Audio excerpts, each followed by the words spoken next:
Uma colega do Geneva College disse-me recentemente que ser lésbica era um caso de identidade trocada. Isso se tornou um paradigma intrigante e importante para mim. E mesmo que eu já não seja mais lésbica, ainda sou pecadora. Sou redimida, mas ainda caída. E pecado é pecado. Creio que o Senhor se entristece mais com os pecados de minha vida atual do que pelo meu passado como lésbica. Como o Senhor me curou? Da maneira que Ele sempre cura. A palavra de Deus ficou maior em meu interior do que eu mesma. Olá! Bem-vindo a mais um vídeo deste canal que eu amo, canal Ler para Crer. Se você ainda não me conhece, meu nome é Elaine Oliveira. Neste canal eu trago resenhas de livros, filmes, documentários, elementos da cultura, sempre trazendo com ótica e uma perspectiva bíblica cristã, porque eu sou cristã, se você também é, toca aqui e já clica em gostei aqui embaixo. Ajuda, favorece a irmã aí. Hoje nós vamos falar sobre pensamentos secretos de uma convertida improvável. Esse livro é tão bom, mas tão bom, que quando o livro é bom, ele vira vlog de leitura, porque a gente gasta tempo com ele e quer também incentivar você a ser tocada como eu fui. Eu ganhei esse livro de uma amiga minha, só que eu vou deixar o link dele aqui embaixo caso você queira adquirir. Em 48 horas eu li ele inteiro, porque eu me dediquei. São 226 páginas, a letra não é aquela letra grande, porque tem aqueles livros de igreja, né, que você compra para ajudar. O tal de livro de igreja que a gente compra para ajudar, era sempre uns livros pequenos demais, com as letras gigantes, que facilmente se tornariam um folheto. Esse não, esse aqui são 5 capítulos e todos os capítulos são bem robustos. Ela fala muito mesmo em cada capítulo. E são 226 páginas muito bem aproveitadas, porque tem isso também. Tem livros que você lê o primeiro capítulo, o meio do livro é só uma encheção de linguiça. Já fui universitária e sei que quer fazer isso. E o final do livro é onde você quer o resultado. Esse livro não. Se você perder uma página, você perde muito. Então eu tomei todo um cuidado para ler ele. Foi necessário, às vezes, ler mais de uma vez algumas páginas. Marquei ele todo, bom que o livro é meu, né? Que eu posso rabiscá-lo. Então, ele tá todo rabiscado, do jeitinho que eu gosto. Para que, quando eu ler ele novamente no futuro, eu me lembre as páginas ou as partes que mais me tocaram. E essas partes eu vou compartilhar agora com vocês.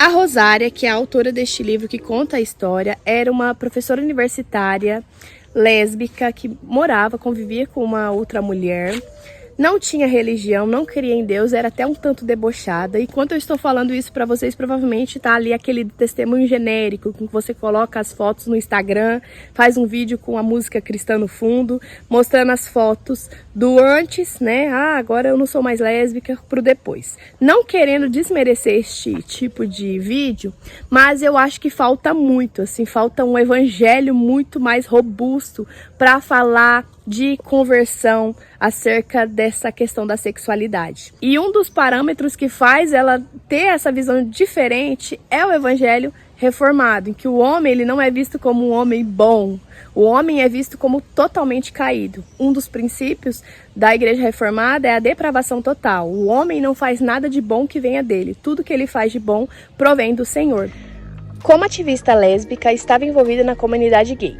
Eu tinha rascunhado e lutado pela primeira política de parceria doméstica da universidade a ter sucesso, o que dá benefícios conjugais a casais gays. Precisei suportar várias críticas da comunidade conservadora cristã. Por isso, minha vida era ocupada, cheia e eu achava moral. Para mim, os cristãos sempre pareciam péssimos pensadores. Pareciam que eles podiam defender sua comunidade somente porque se refugiavam dos problemas do mundo real, como as estruturas materiais da pobreza, violência e racismo. Os cristãos sempre pareceram péssimos leitores também. Dava a impressão de usar a Bíblia de uma maneira que os marxistas chamariam de vulgar. E ela, durante esse estado aqui em que ela era professora universitária, ela fez uma publicação, um artigo, e foi refutada por um pastor reformado que tinha ali algumas perguntas que fizeram com que ela questionasse coisas que ela nunca tinha questionado antes, porque ela tinha um certo preconceito com os cristãos, como ela disse aqui no livro. A abordagem desse pastor foi uma abordagem diferente. Como ele era inteligente, bem munido de palavra, ele soube conversar com a Rosária de uma forma que ela achou interessante aceitar um convite que ele fez para tomar um café na casa dele. E chegando lá, ela diz que a abordagem dele fez com que tudo fosse diferente. Se ela tivesse sido abordada por outros cristãos dos quais ela estava acostumada a ver ali na convivência, provavelmente ela não teria ouvido e não teria ali, de certa forma, entrado nessa vida de comunhão. É muito importante saber que muitas pessoas não irão ler a Bíblia. O acesso que elas terão a um pouco do nosso Deus é através da nossa vida, da forma como você, esposa, trata o seu marido, na forma como você, marido, trata a esposa. Isso também é uma leitura. Se nós servimos a um Deus amoroso, que pede que o marido ame a sua esposa como Cristo e que a esposa se submeta em amor como a igreja se submete a Jesus, nós precisamos transparecer isso daí. Outra característica bem interessante é que a mansidão precisa ser algo que o cristão tem que continuamente exercer. Esse negócio de defender demais o próprio ego, de querer estar sempre certo, de não se colocar em situações de humildade, faz com que afaste as pessoas do evangelho de certa forma. Então eu quero nesse primeiro capítulo destacar a importância do discipulado para ensinar e evangelizar pessoas. Nós temos que ter teologia, estudar, trabalhar para saber formas diferentes de abordar pessoas diferentes. Porque o cristão não pode ser burro. Nós não fomos feitos para isso. O Senhor fala que aquele que não tem sabedoria precisa pedir a Deus. E a gente tem que entender que a oração, ela acontece mediante a ação. Então não é orar a Deus, eu quero muito emagrecer. Amém. Eu quero muito emagrecer. E eu vou acordar mais cedo no dia seguinte e vou para a academia. Eu vou cuidar da minha dieta, porque os recursos, a força de vontade virá mediante a minha ação. Uma fé em que eu não exercito alguma coisa é uma fé vazia, é uma fé morta. Então é importante que a nossa ação aconteça. Quero sabedoria? Quero. Oro para que o Senhor me conceda, mas eu também exerço ela através de boas leituras. E essa aqui é, sem dúvidas, uma ótima leitura. Lembro-me com detalhes desse primeiro encontro com Ken e sua esposa Floy. Estava ciente do meu cabelo raspado e dos adesivos gays e pró-escolha em meu carro. Recordo-me de quão aliviada fiquei quando descobri que Floy fez um stir-fry vegetariano para o jantar. Tentava manter a dieta vegetariana por razões morais, além das relativas à saúde. Cumprimentei meio sem jeito os meus anfitriões à porta e tirei da bolsa 2 presentes. Uma garrafa de um bom vinho tinto e uma caixa de chá forte. Era um dia quente de julho e fiquei feliz por eles não usarem ar-condicionado. Eu me preocupava com o meio ambiente de modo geral e a camada de ozônio em particular, e assumi que eles também. Partilho com vocês esses detalhes porque eles refletem minha mentalidade na época. Na página 34, eu destaquei uma frase interessante. A crença dela era a seguinte: eu acreditava que a religião era como Marx escreveu, o ópio das massas. Essa frase do Marx é muito famosa e ela coloca como se a religião fosse o conforto que a maioria tivesse para não ter que lidar com suas próprias mazelas. Ou seja, eu acredito num Deus que não existe, num ser inventado por mim, para que eu não tenha que lidar com questões como a morte, que é terrível, como as doenças, como as dificuldades, como a pobreza e outras coisas. Mas a gente sabe que o Marx não era cristão e pouco se interessou, diferente da Rosária, em conhecer realmente de perto como pensa um verdadeiro cristão. Marx coloca que a religião é um ópio das massas, mas se ele adentrasse dentro de fato do evangelho, ele veria que é totalmente o contrário. É desconfortável quando você lê na Bíblia que você tem que oferecer a outra face quando alguém te dá um tapa. E que se alguém te obriga a andar com 1 milha, você precisa andar 2. Que você não pode responder com grosseria ou de forma violenta. E que você muitas vezes tem que rejeitar os desejos da sua carne, de comer mais do que deveria. É desconfortável não poder fazer sexo com seu namorado sabendo que isso é um pecado. Ou trair o marido, ou mentir. É muito mais confortável estar na posição de se tornar escravo do pecado do que verdadeiramente livre em Cristo Jesus. É desconforto. Evangelho é desconforto. Marx, ele não poderia estar muito mais do que enganado. Quem pode comentar aqui embaixo dizendo que é confortável ser crente? A gente tem até uma frase muito famosa que a vida do crente não é um morango, não é verdade? A religião não é o nosso ópio. A religião é um caminho estreito muitas vezes até desconfortável, que nos levará a um resultado excelente. Marx estava enganado, a Rosária estava enganada, e eu fico tão feliz porque aquele pastor e a esposa, eles foram tão sábios e foram literalmente os pais, os discipuladores da Rosária no caminho da fé. O caminho da conversão dela foi um caminho ali que muitos de vocês talvez tenham passado, que é ela começar a fazer as coisas que antes ela fazia, mas não sentir mais aquela alegria, aquele conforto. Jesus já tinha trabalhado e antes o que era tão legal e divertido vai perdendo a graça. Quando você recebe a Cristo, na verdade Ele te chama, você começa a se sentir um peixinho fora d'água. Às vezes as pessoas que antes te faziam bem, aquele círculo de fofoca, agora te causa desconforto. Você sente aquele apertinho no coração, eu acho que eu falei demais. Ou eu não estou me sentindo bem. Aqui não é mais o meu lugar. Foi exatamente esse o processo da Rosária. Quando o Espírito Santo transforma a nossa vida, ele vai fazendo uma limpeza de uma forma tão natural que acaba não sendo desconfortável como é para muitos ex-crentes que a gente vê pela internet afora. Essa semana que passou, viralizou um vídeo do Daniel Pax, em que ele fala que Jesus não faz ninguém feliz. E ali, assim como o discurso de muitos ex-crentes, que eu não acredito muito nesse nome, porque aquele que pisou no Santo dos Santos, ele não sabe viver em outro lugar.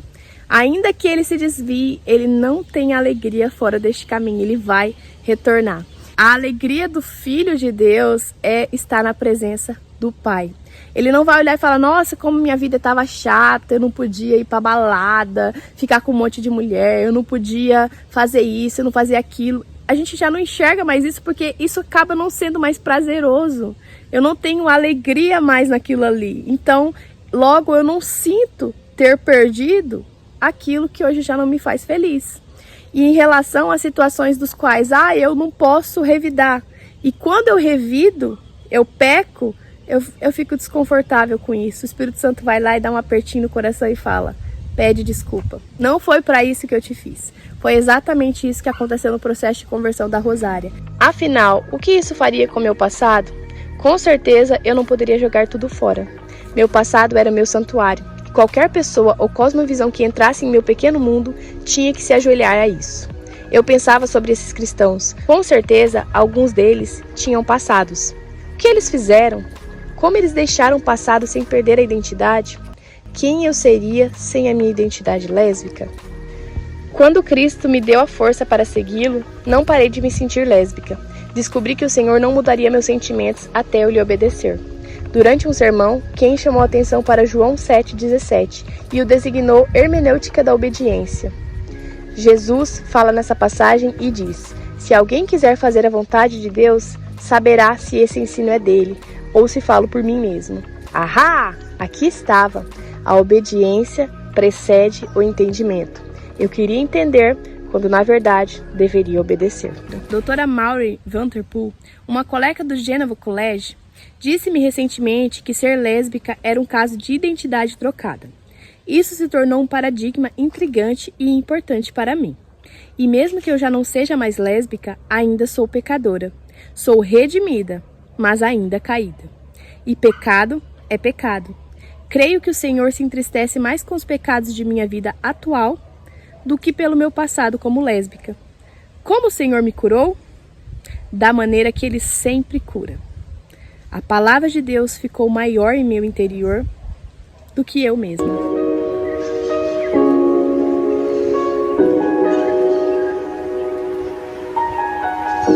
Então ela fala um pouquinho sobre como nós nos libertamos de qualquer tipo de pecado. Sabe aquele filho que você pede para fazer as coisas e ele quer entender o porquê das coisas? Esse filho não aprendeu a obedecer. Obedecer é fazer sem questionar.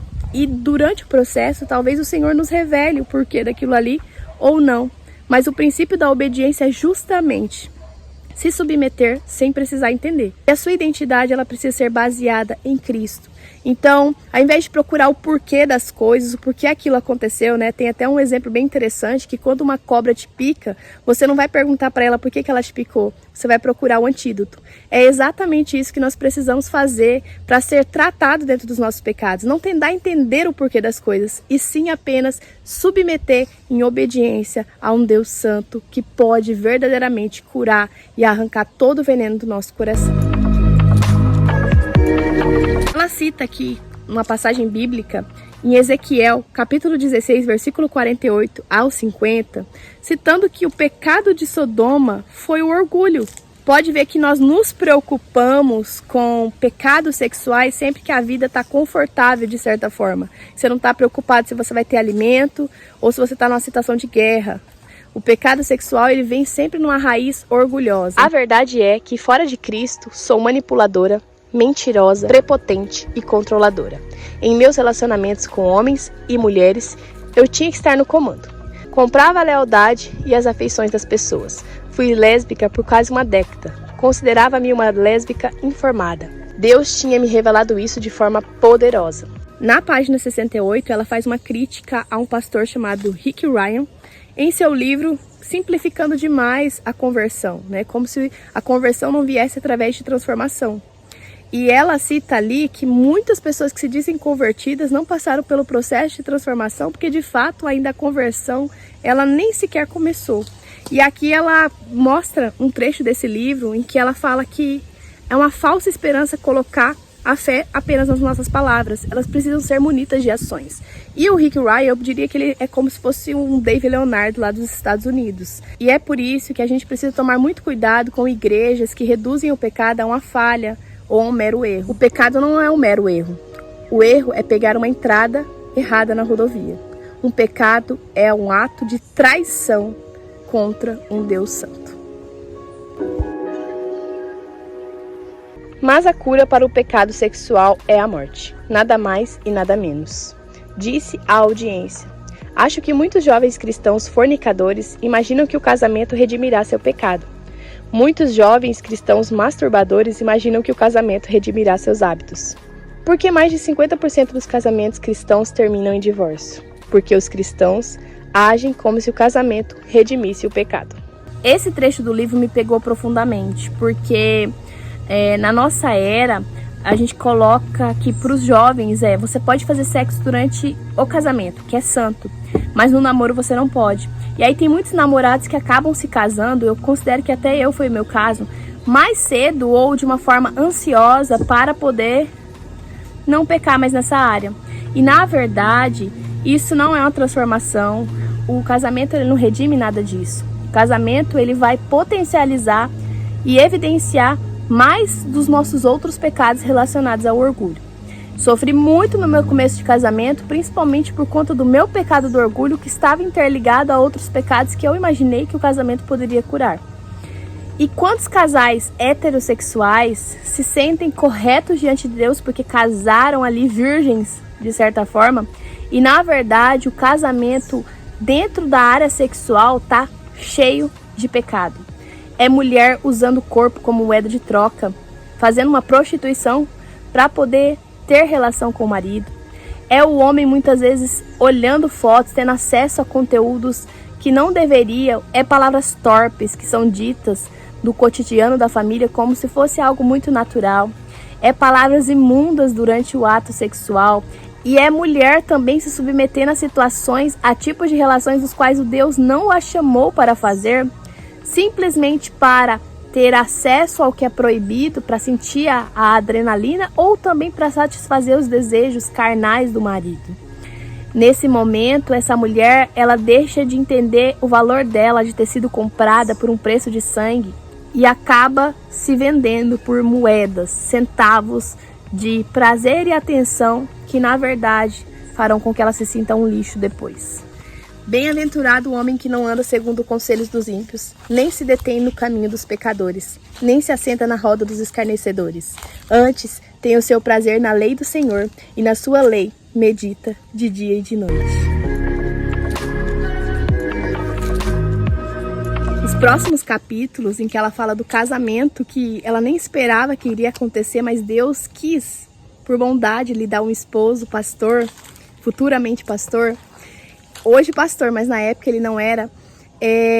Ela coloca princípios e o casamento no lugar onde Deus realmente quer que a gente coloque. O casamento, ou melhor, o matrimônio, é uma instituição santa que precisa ser honrada pelos cônjuges e também pela sociedade. Ela coloca o discurso do casamento dela e eu fui impactada, eu tive que ler para o meu marido. Ela trata de funções femininas, trata de funções masculinas de uma forma tão apropriada e tão cheia do Espírito Santo que eu te garanto que nessa leitura você vai ter uma visão mais amada e santificada do que é o casamento para Deus.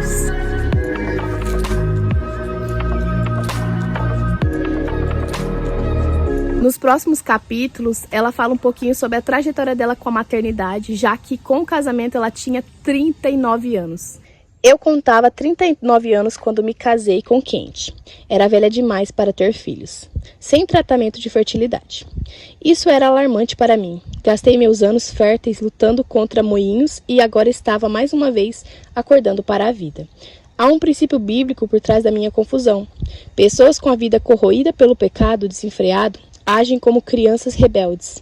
O pecado, quando desenfreado, infantiliza a pessoa. Até que eu havia me considerado bastante madura, capaz, importante no mundo, mas perdurava a verdade de que não sabia como agir, nem de acordo com a minha idade. Após a conversão, fiquei surpresa em descobrir quão velha eu era de fato. Quando ela mencionou que o pecado ele infantiliza, eu me identifiquei em várias épocas da minha vida. Inclusive, durante a leitura desse capítulo, eu estava assistindo algumas trends no Instagram que falava sobre tomar um café com minha eu de 15 anos. E quando eu fui ter acesso a um pouquinho a essa eu de 15 anos, seja por fotos ou tentar me lembrar como eu era, eu fiquei chocada com quão infantilizada e orgulhosa e depravada eu era. Eu percebi que essa infantilização veio por conta do pecado e eu não quis tomar um café com essa Elaine de 15 anos, porque ela não estava mais lá. Como esse livro tocou em áreas da minha vida que eu nem sequer me lembrava, mas que eu precisava tanto ter acesso a essa mensagem para que eu me alegrasse em Jesus Cristo de ter sido transformada, cuidada e tratada por um Deus tão bom. Nesses últimos capítulos finais, o 5º capítulo, os capítulos dela são muito bem escritos e muito robustos. Ela fala um pouquinho de como a maternidade aconteceu na vida dela e do marido através da adoção de crianças e também ela chegou a adotar até uma adolescente. E eu confesso que esse capítulo me deu um quentinho no coração porque eu tenho vontade de ter uma família grande e eu comecei a limitar isso por conta da saúde do meu corpo. A minha 5ª gestação, infelizmente, não foi para frente. Nós perdemos nosso bebê no final do ano passado e desde então eu tenho investigado, tenho cuidado da minha saúde e um dos questionamentos é a fragilidade do meu corpo, do meu útero, acerca de uma 5ª gestação. Isso me deixou um pouco triste porque eu tenho desejo de ter uma família grande. E quando ela apresentou esse capítulo sobre adoção, a maternidade através da adoção, reacendeu no meu coração uma chama que eu acredito que nunca sequer apagou. Ao longo dos anos, tenho ouvido muitas mulheres melancólicas interpretarem a infertilidade como sinal de que não podem cumprir a responsabilidade entregue por Deus de conceder vida. Recentemente, uma mulher me disse: sonhava ter 6 filhos. Quando não consegui engravidar no meu primeiro ano de casamento, senti-me traída por Deus. Considero essas conversas bastante frutíferas para o redirecionamento centrado em Cristo. Deus não está destruindo os sonhos da maternidade e paternidade quando joga a carta da infertilidade. Deus pede que você destrua a idolatria da gravidez. Com certeza. E Ele está dizendo: sonhe meus sonhos e não os seus. Eu finalizo esse vlog por aqui, cheia de novo. Eu estou tão feliz de ter lido um pouquinho com vocês esse livro que me impactou de uma forma tão profunda. Sou imensamente grata à minha amiga Lucélia, que percebeu que não era só a capa amarela, linda, que iria me chamar a atenção, mas o quanto eu precisava ler esse livro. E quando ela me disse que esse livro é a minha cara, eu considero que ela me ama muito, porque esse livro, ele é cheio de Jesus. E agora eu quero ser uma Lucélia na sua vida. Eu não tenho condições de dar um livro desse aqui para cada uma das pessoas que se comprometeria de fato a lê-lo. Mas eu vou deixar o link aqui caso você tenha condições de comprá-lo. Mas se você não tiver, eu espero que esse vlog tenha falado com você de alguma forma. Que Deus abençoe muito a sua vida e até o nosso próximo vlog de leitura, porque Elaine Leitora está no modo ativado. Já comecei outro.